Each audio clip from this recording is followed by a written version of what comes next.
बिहार विधानसभा आम चुनाव 2020 शुरू हो चुका है, लेकिन हमारे अररिया में अभी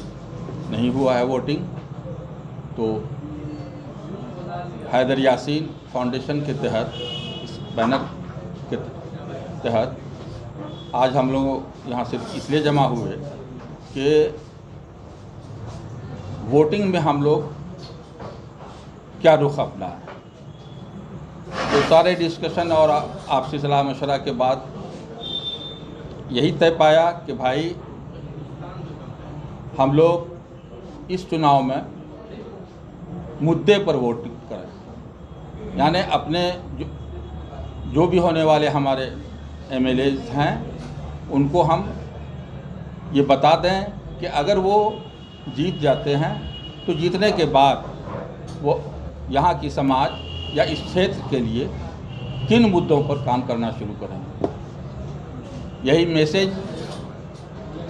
हम लोगों ने एक कमेटी भी फॉर्म किया है। उस कमेटी को ये जिम्मेदारी दी है कि वो इस मैसेज को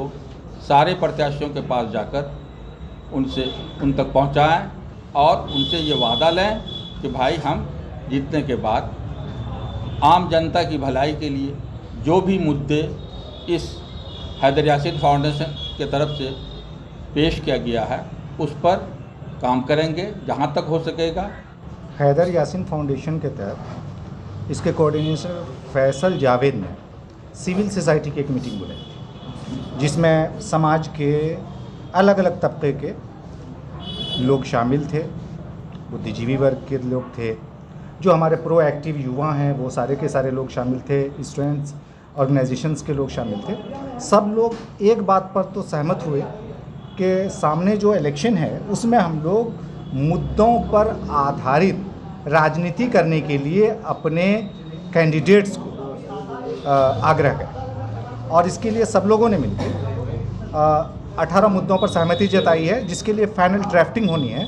और तय यह किया गया है कि हमारे सारे कैंडिडेट्स जो अलग अलग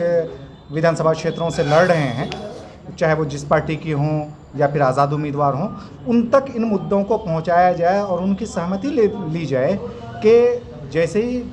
आप कल को विधानसभा में पहुंचेंगे तो इन मुद्दों पर काम करेंगे। ये मुद्दे अलग अलग क्षेत्रों से, सामाजिक मुद्दे हैं,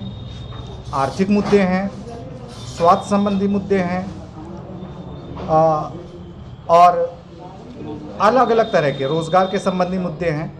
तो कुछ नैतिक मुद्दे भी हैं। तो इन मुद्दों पर फाइनल ड्राफ्टिंग होनी है, और फाइनल ड्राफ्टिंग होने के बाद ये ब्रीफ आपको फैसल जावेद कर लेंगे। 3 लोगों को ड्राफ्ट कमेटी में यहाँ भी चुना गया है। हमारे मुद्दे पर जो लोग उतरेंगे हम लोग उसका सपोर्ट करेंगे। पार्टी से कोई मतलब नहीं है और कैंडिडेट से कोई मतलब नहीं है। बेशक मैं बता दूं कि अररिया का मुद्दा जो कॉन्सेप्ट है ये हैदर यासीन का मुद्दा है, और ये अररिया को बदलना चाह रहे थे अपने वालिद साहब के तर्ज पे। तो इन्होंने इस पर बहुत सारा काम किया था, तो हमने सोचा कि इसे आगे बढ़ाया जाए। इसका मेन मकसद था कि आप जिसे भी वोट दे रहे हैं आप दीजिए, हमें कोई इशू नहीं है, बट अररिया का जो मुद्दा है उसको आप सर्वोपरि रखिए। और 16 मुद्दे हैं, अगर आप चाहो तो मैं उनका नाम भी गिना दूँ। जैसे हालांकि हम ड्राफ्टिंग की कमेटी में इसको पूरा करेंगे, लेकिन जो 16 मुद्दे हैं वो बताते हैं। बाढ़ नियंत्रण के लिए महानंदा बेसिन, झमटा पुल, रामपुर मोहनपुर पुल, रोज़गार न होने के कारण डिप्रेशन के युवा शिकार, सेकेंडरी और हायर एजुकेशन में क्लास न होना, सदर हॉस्पिटल में उपचार की व्यवस्था न होना, अररिया कोट रेलवे स्टेशन की जर्जर हालात, अल्पसंख्यक छात्रावास बनाने के पश्चात नशेड़ियों का अड्डा बन जाना,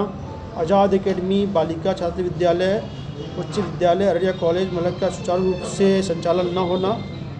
टाउन हॉल के पब्लिक कमेटी से बाहर होना, उद्योग नहीं रहने के कारण लोगों का जीविका चलाने में पलायन बहुत बड़ा मुद्दा है, लेडीज़ डॉक्टर ना होना, पब्लिक टॉयलेट ना होना, अतिक्रमण,